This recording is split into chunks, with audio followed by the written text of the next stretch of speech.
Я был в Париже по приглашению французского посольства. Ну, может, они не пожалели, что нас позвали тогда, это 17-й год уже. И мы зашли в агентство «France Press», а там у них инфографика, ну, типа разные конфликты мира, вот как мы их объясняем, да, это карта, да, там вот оккупированный Крым, да, да. Я говорю, что Донбасс?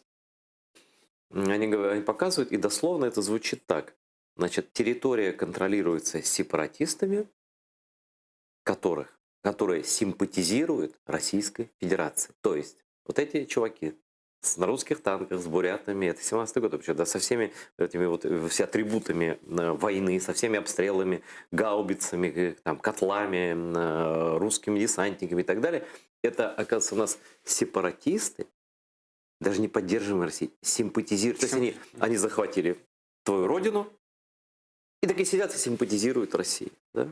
Ну, Вот как ты на самом деле, как ты это определяешь, что там произошло и происходит вот в самых откровенных фактических понятиях? От ти знаєш, от те, що ти розповідаєш, це ж виключно російський наратив. Тобто, Ну, французи ж його використовують спокійно. вони використовують кальку Російської Федерації, яку їм нав'язали. Тобто, давай так, є приклад дуже цікавий, можна в інтернеті знайти, кому цікаво. За рахунок аналітичної програми, коли збили MH17, через там півроку-рік випустили розслідування, як російські боти коментували в Твіттері збиття MH17. Це можна відкрито знайти. З відкритого, це дуже цікаве дослідження.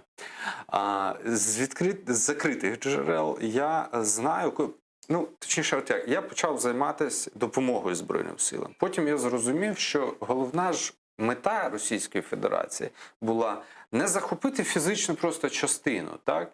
А захопити більше. А потім питання в мене в голові, а як вони збиралися це робити? Я переходжу і розумію, що робили це гуманітарною складовою. Тобто, так, коли вони підкупали політиків, ставили своїх людей, знищували мову, культуру, історію, і потім вже на підготовлений ґрунт вони заходили. От мені на це все треба було півроку, щоб я розібрався з їх доктринами, з їх інформаційними меседжами, щоб я зрозумів, як працюють їх інформаційні ці кампанії, які вони лупашать.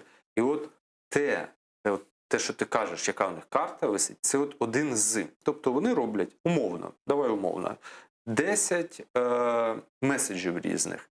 Наприклад, меседж перший – це незалежні республіки. Угу. Таргетується аудиторія людей в усьому світі.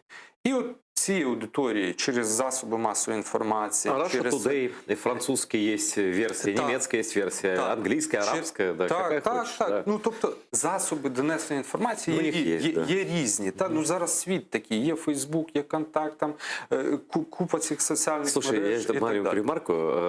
У них еще есть порядка 1000 сайтов, принадлежащих государству Российская Федерация, которые на разных языках мира про брендом «Спутник» и разные другие, да, заполняют весь интернет. Россия пошла не путем закрыть интернет, как в Северной Корее. Отнюдь нет. У них экспансия. У них экспансия. Да. И когда ты на русском языке или даже на любом другом забиваешь, допустим, про войну в Украине, тебе вылезает первые там из 100 ссылок, то условно говоря, 90, вылезает российская версия. Извини, продолжай.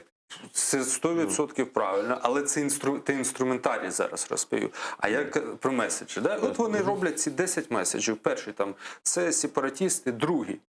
Наприклад, такі, як от ти кажеш, да? Це симпатизуючі. Третій там це отколовшиеся там. І от таких різних... Каталонія, типу, да, така от? От різних меседжів на різні аудиторії зробили купу. Я поки це зрозумів, ну от мені, щоб зрозуміти, як пройшла гуманітарна агресія, а це я виключно думаю, що це гуманітарна агресія. От мені рік знадобився. І після року я почав розуміти, що боротись треба на всіх рівнях. Так? І тоді я почав розуміти, як повинна працювати державна машина в